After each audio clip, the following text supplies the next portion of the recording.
Olá, estamos de volta com o programa Palavra do Professor, que hoje vai falar sobre direito eleitoral. E a nossa convidada aqui ao meu lado é a doutora Elaine Macedo, advogada, ex-presidente do Tribunal Regional Eleitoral e agora também presidente do Instituto Gaúcho de Direito Eleitoral, o IGAD. Doutora, seja muito bem-vinda. Eu é que agradeço a oportunidade de estar aqui neste programa e falar para todos os nossos alunos da Verbo. Bom, gostaria de começar falando sobre financiamento de campanha. É um assunto que tem sido muito discutido desde 2013, principalmente com as manifestações, que se fala muito de reforma política, né? E tem sido questionada a forma como as campanhas são financiadas com a participação de empresas privadas. Como anda essa discussão hoje? Este tema ele ganhou uma repercussão muito grande, muito acentuada nos últimos meses, em razão das investigações da Lava Jato, que tiveram como fonte exatamente a corrupção na Petrobras, né, e que muito deste dinheiro sustentou campanhas políticas, segundo o que consta dos avanços destes processos. Mas já há tempo vinha sendo discutido no direito a legitimidade de pessoas jurídicas fazerem campanhas aos partidos políticos, seja porque são contribuições milionárias e completamente, no mais das vezes, desprovidas de qualquer apoio a uma determinada candidatura, a um determinado partido. Inclusive, as contribuições vão para vários partidos. Para vários partidos, o que mostra interesses um pouco obscuros, né? Então, foi levantado nas duas casas, o Senado entendendo que não deveria ter nenhum tipo de doações por pessoas jurídicas, só as por pessoas físicas, e mais aquele financiamento público que já existe através do fundo partidário e das próprias liberações de TV, rádio, etc., né? Mas a Câmara dos Deputados insistiu em incluir a possibilidade das empresas privadas, pessoas jurídicas, contribuírem para partidos, excluiu para candidato. Levado o projeto de lei para a presidência da República, a presidente Dilma vetou, exerceu o veto. Na verdade, não mudaria muita coisa a doação ser destinada ao partido e não ao candidato. Com certeza, continuaria tudo a mesma coisa, né? Porque doando ao partido, o partido é que redistribuiria para os seus candidatos ao seu critério. Né? E sabe-se que essas campanhas, esses financiamentos que são muito elevados, eles, no mais das vezes, são entregues aos partidos, eventualmente diretamente a um candidato também na legislação até então vigente. Como houve o veto, voltou para a Câmara para a possibilidade ou não de derrubada do veto, que aí precisa de um quórum especial. É este o estágio que nós nos encontramos quanto a esta regulamentação. O Supremo, no entanto, já apresentou uma posição contrária e proibiu o financiamento de campanha privado por empresas. Sim, mas isto foi em sede de uma ação declaratória de inconstitucionalidade em cima da legislação vigente, não desta lei nova. Nesse sentido, como o projeto já estava tramitando, quando houve o julgamento, foi divulgado na imprensa 2 pronunciamentos. Um do ministro Lewandowski, entendendo que se viesse uma nova lei autorizando, o Supremo teria que ser reprovocado através de uma nova ADI, não se prestando àquele julgamento. Já o ministro Luiz Fux, ao se manifestar para a imprensa, se posicionou em outro sentido, dizendo que o julgamento feito foi com base em argumentos da Constituição que atingem a lei vigente e também eventual lei futura, ou seja, lei que fosse gestada no Congresso Nacional agora, neste período, ainda neste ano de 2015, ou quiçá em 2016. Bom, discussão ainda em aberto, então. Discussão em aberto. Na sua avaliação, depois de ter passado aí pela gestão do Tribunal Regional Eleitoral, principalmente, o que mudaria se o financiamento de campanha por empresas, financiamento privado de empresas fosse proibido? Alguns profissionais do ramo estão dizendo que inviabilizaria as próximas campanhas, porque o forte das contribuições não vem das contribuições de pessoas físicas. Não há essa tradição no direito brasileiro de pessoas físicas doarem, ou pelo menos doarem valores mais substanciosos, né? E que isso inviabilizaria as campanhas. Eu não acredito muito nessa afirmação.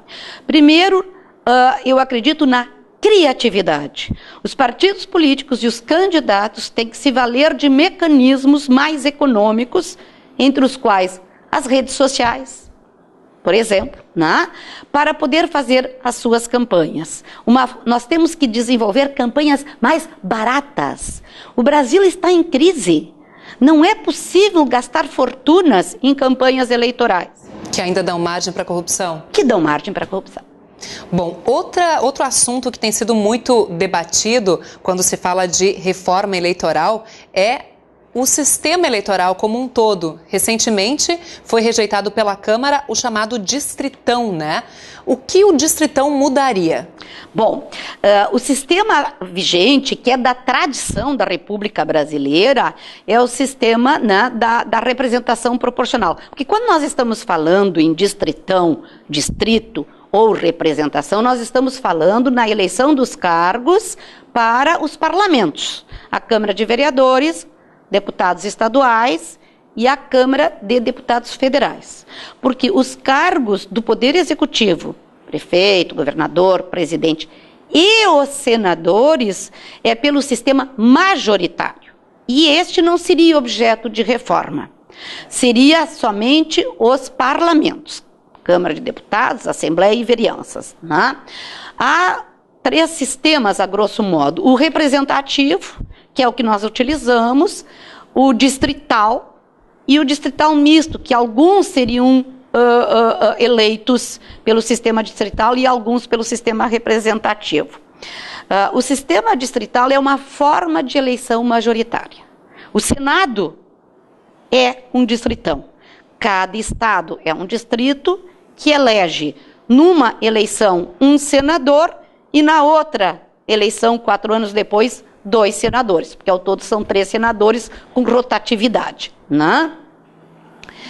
Levar à Câmara dos Deputados um sistema de distritão, que é eleger os mais votados dentro, distritão é representando o estado. Portanto, nós teríamos 26 estados ou distritos mais o Distrito Federal, né? Então, levar este distritão também para os cargos da Câmara de Deputados significaria eletizar o colegiado. Só poderiam vencer essas eleições as candidaturas mais caras, mais sustentadas durante a campanha. E por que esse sistema enfraqueceria os partidos políticos? Porque os partidos políticos transformar-se-iam em verdadeiros caciques. Nós teríamos dentro do partido escolhas feitas pela elite do partido. A forma representativa pode não ser perfeita, mas ela permite que pessoas mais simples e mais humildes alcancem cargos representativos. Costuma-se criticar muito a eleição de Tiririca, mas Tiririca é um cidadão brasileiro. Ele tinha toda a legitimidade para ser um candidato. Com o distritão, aquele voto na legenda também cairia. Sim, cairia. Porque quando se vota na forma representativa, o nosso voto vale 2 vezes. Eu voto no candidato X do partido Y. Então, o meu voto, ele conta para o candidato X, mas conta também para o partido Y. E por isso que, fazendo o cálculo do quociente eleitoral, se leva para dentro dos colegiados um número de representantes que não é exatamente o número dos votos nas pessoas. Às vezes um dentro do partido que é muito votado consegue eleger outros também. Esta é uma distorção do sistema que pode ser corrigida com uma cláusula de barreira. Na sua avaliação, qual seria a melhor forma de sistema eleitoral? Para os parlamentos, eu não tenho dúvida nenhuma que a forma representativa ainda é a melhor, a mais democrática e que a permite que pessoas, né, mais simples, pessoas que não tenham tanto acesso aos meios de comunicação, a recursos de campanhas mais caras, consigam chegar lá e representem esse povo que não é feito só de camadas elitizadas. Aproveitando o gancho da representação, vamos falar de representação das mulheres. Por que as mulheres são tão subrepresentadas no Brasil e em relação aos outros países, como é que é a nossa situação? O Brasil está num ranking negativo no que diz respeito à participação da mulher no processo político. Foi recentemente feito pelo Senado Federal, pelo Congresso Nacional, um livro, um levantamento sobre as mulheres na política. Dentro deste livro existe um levantamento em 180 países, onde foi feito um levantamento da representatividade feminina nos parlamentos. Não pega as eleições majoritárias, presidente, governador, nada disso, só nos parlamentos. Destes 180 países, o Brasil ocupa o 158º lugar. Está lá na filazinha do final, com menos de 10% de representantes de mulheres nos parlamentos brasileiros. Por que será que isso acontece no Brasil? Isso é uma incongruência, começando por aí. Por quê? Nós vamos olhar o nosso cadastro eleitoral e nós vamos constatar o quê? Que de 134 milhões de eleitores, 52% são mulheres e 48% são homens. Portanto, nós não estamos ganhando representação da população brasileira nos parlamentos. Estamos com em torno de 9%. O que acontece? Primeiro, é um problema cultural. Sem dúvida que é um problema cultural, né? Aliás, o direito só envolve problemas culturais, né? A evolução das relações humanas, elas são todas um produto cultural, seja na família, seja na relação de consumo, né? Seja em relação ao meio ambiente, enfim. Há sim um problema cultural. A mulher sempre teve dificuldade de acessar a política, porque a política é um espaço de decisão. E o espaço é um espaço de poder, espaço de decisão. E o espaço de poder, o espaço de decisão, historicamente, ficou reservado aos homens. Os nossos partidos políticos, e eu tenho denunciado isso em todos os lugares que vou e que me perguntam, eles não exercem a democracia dentro dos partidos políticos. As mulheres não são estimuladas a participar da vida política, né? Dizer que mulher não vota em mulher é um equívoco, porque se isso fosse verdadeiro, primeiro não se pode saber porque o voto é secreto. Então é uma pergunta irrespondível. Segundo, se isso fosse verdade, a Dilma não teria se eleito, porque com 48% dos eleitores ela não teria se eleito.